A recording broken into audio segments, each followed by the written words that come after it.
donc je suis Hugo Gabero, responsable de l'Observatoire pour la protection des défenseurs des droits humains, rejoint aujourd'hui par Manon Cabot, chargée de programme, et Justine Lavarde, consultante à l'Observatoire. Et l'objectif du pitch de ce soir, c'est de vous présenter le kit de survie numérique développé par la FIDH en 2019, donc un petit peu avant le congrès de Taipei, dans un contexte de renforcement de la surveillance à la fois des données numériques, mais aussi du contrôle de l'information sur Internet. Et le scandale Pegasus, plus récemment, nous a montré combien les défenseurs des droits humains et les journalistes pouvaient être ciblés par la surveillance de masse, notamment en Algérie, en Arabie Saoudite, au Maroc, au Mexique, pour ne citer que quelques pays.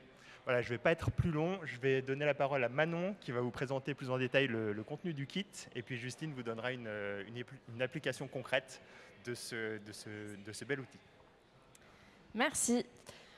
Du coup, dans ce kit de survie numérique développé par la FIDH, il y a plusieurs choses.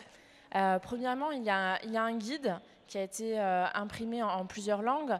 Dans ce guide, on y trouve tout un tas de contexte, d'éléments contextuels et de conseils sur comment mieux protéger ses données en ligne, comment faire des mails cryptés par exemple, comment utiliser des applications sécurisées sur son téléphone mobile, sur son ordinateur, ce genre de choses. Finalement, comment mieux se protéger en ligne, que ce soit sur des applications, sur son téléphone, sur son ordinateur. Donc ça, c'est le premier élément. Il est disponible en papier. Le guide, il est aussi disponible en version PDF. Dans ce kit, on a également un Faraday bag. Alors, qu'est-ce que c'est qu'un Faraday bag? Un Faraday bag, c'est donc cette petite pochette que vous voyez ici, qui est fabriquée dans un matériau qui ne laisse pas passer les ondes électromagnétiques. Et donc en fait, quand vous mettez votre téléphone à l'intérieur de ce sac ou votre tablette, si quelqu'un vous appelle, le téléphone ne sonnera pas. Vous ne recevrez pas, ça ne fera pas bip bip parce que vous avez reçu un message, et on ne pourra pas capter les données qui sont dans votre téléphone. Ça, c'est intéressant, par exemple, lorsque vous allez dans des réunions avec des autorités qui sont susceptibles de vouloir vous voler des informations, des contacts ou des messages qui sont dans vos téléphones, et pour se protéger aussi tout simplement de toute tentative d'intrusion ou d'espionnage dans votre téléphone, votre tablette. Donc ça, c'est super utile. Un Faraday bag. Dans ce kit également, vous trouverez un obturateur de webcam, donc un cache webcam. Donc c'est un petit élément que vous pouvez mettre sur votre webcam pour la cacher lorsque vous ne l'utilisez pas et que vous n'êtes pas en vidéo, en réunion vidéo.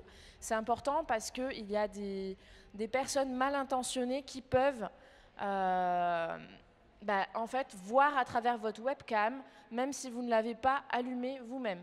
Donc votre webcam est éteinte et ils peuvent voir ce qui se passe autour de vous, dans votre salon, dans votre chambre, dans votre bureau, si la webcam n'est pas cachée. Donc ça, c'est intéressant d'avoir ce petit outil. Il y a également une carte qui permet de créer des mots de passe sécurisés très forts parce que cryptés. Et donc, en fait, vous choisissez votre mot de passe, un mot très simple pour vous. Et pour chaque lettre, vous allez avoir une suite de symboles que vous pouvez utiliser pour créer ce mot de passe crypté. Et donc cette petite carte vous aide, c'est un aide-mémoire pour vous aider à vous rappeler de quel mot de passe très fort vous avez utilisé pour accéder à une application, etc. Et finalement, dans le kit, il y a une petite clé USB sur laquelle vous retrouvez le guide en version PDF et aussi toute une recommandation de logiciels que vous pouvez télécharger pour avoir plus de sécurité sur votre téléphone, votre ordinateur, par exemple comme KeePass, qui permet un stockage des mots de passe sécurisés sur votre ordinateur. Donc voilà, ça c'est pour la présentation du kit, de ce qu'il y a dedans, et je vais laisser la parole à Justine pour vous expliquer qu'est-ce qu'on peut en faire à la FIDH de ce kit et quelle déclinaison on lui a offerte. Merci, c'est bien. Oui, donc sur la base de ce kit que vous a très bien présenté Manon, la FIDH a organisé des formations pour des défenseurs de nos organisations partenaires sur le terrain. Donc on a déjà fait une formation en Guinée, une autre au Burkina Faso, on a aussi fait une formation en Haïti et il y en a une de prévue à Madagascar bientôt. Et donc le formateur qui nous suit sur ce projet organise la formation en 3 moments. Il organise d'abord une pré-formation avec les défenseurs qui vont suivre la formation ensuite. Donc, où il évalue leurs capacités et leurs besoins spécifiques en termes de sécurité numérique. Ensuite, il y a une session de formation qui peut se faire donc soit en présentiel, comme ça a été le cas en Guinée ou au Burkina Faso, mais aussi en distanciel, comme ça a pu être le cas en Haïti. Et ces 2 phases sont suivies par une autre phase de suivi où il fait un suivi individuel avec les défenseurs pour voir si tout a bien été assimilé pendant la formation et pouvoir vraiment avoir une formation bien complète et être sûr que tout le monde ait bien compris les principes de base de la sécurité numérique. Voilà, je ne vais pas faire plus pour laisser de la place aux questions si jamais il y en a. Et petit élément supplémentaire, ces kits, vous pouvez venir vous en procurer si vous en voulez. Demain au Novotel, il y aura une permanence avec des bénévoles en salle staff et vous pouvez en avoir gratuitement si vous le souhaitez. Et on peut aussi donner plus d'informations sur comment présenter ces kits auprès de vos équipes ou organiser des formations pour vos équipes. Est-ce qu'il y a des questions ?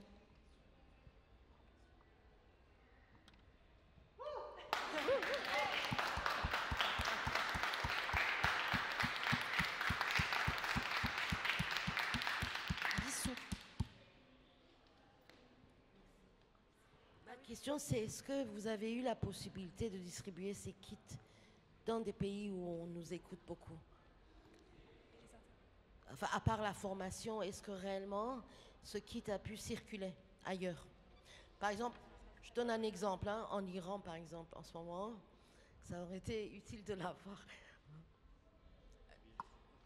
Ouais, juste, ce qu'on a fait au Burkina Faso et qui était intéressant, c'est qu'on a pu former 15 collègues du MBDHP, notre ligue partenaire au Burkina Faso. Et en parallèle, on leur a laissé à disposition 50 kits pour que ceux qui ont reçu la formation puissent former à leur tour leurs collègues défenseurs. Ce qui fait que ça permet vraiment aux défenseurs de s'approprier la formation et de pouvoir diffuser aussi autour d'eux à leurs collègues. Mais pour l'Iran, par exemple... Le Faraday bag. Le Faraday bag. Faraday. Faraday. Est-ce que ça, c'est quoi l'équivalent? C'est-à-dire que quand on n'a pas ce bag, ce sac, je sais qu'on utilisait, nous, par exemple, au Tadjikistan à l'époque, parce que, enfin, il y a quelques années, non seulement on enlevait la batterie de nos téléphones, mais on mettait notre téléphone dans des pots. Comment est-ce que ça s'appelle en français? Des casseroles. Casseroles, ouais. Avec le truc. Et donc, est-ce qu'une casserole fait la même chose? Ou si on n'a pas ça, c'est quoi l'équivalent? Parce que les autres choses, je comprends qu'on peut trouver l'équivalent. Bloquer son truc, on peut. Même le code, on peut l'enseigner à d'autres personnes. Par contre, le Faraday bag, on ne peut pas. Alors, le Faraday bag, c'est vraiment le top pour, effectivement, comme Manon l'a dit, bloquer les données et rendre le téléphone ou l'appareil numérique intraçable. Après, c'est vrai que l'aluminium est un bon isolant qui stoppe quand même pas mal les données. Donc, effectivement, des feuilles d'aluminium ou des casseroles ou des cocottes minutes, ça peut effectivement être le système D qui permet à un téléphone ou à un objet numérique de ne pas être tracé. Et sur les... Oui, Alice. Note, je vais continuer en français. Pegasus est en fait un logiciel qui est plutôt basé sur les filets dérivants, c'est-à-dire qu'il va espionner l'intégralité du téléphone ou de l'objet numérique. Et la seule solution, c'est de faire, de scanner en fait l'intégralité du téléphone ou de l'appareil numérique. Il y a des organisations qui font ça beaucoup mieux que nous, comme Amnesty Lab ou d'autres organisations vers qui on peut référer, mais le kit ne va pas servir à se protéger contre Pegasus, malheureusement. C'est un outil complémentaire qui permet d'avoir les bons réflexes sur la sécurité en ligne, mais voilà, ça ne fait pas tout contre Pegasus.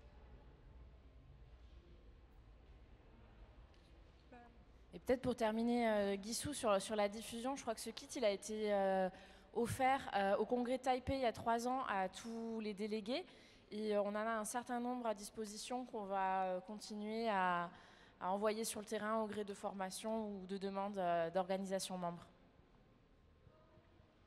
Et d'ailleurs, si vous avez des demandes de formation, n'hésitez pas, ce sera aussi le moment d'échanger sur vos besoins un petit peu plus spécifiquement. Ouais. Le kit, effectivement, offre les outils de base.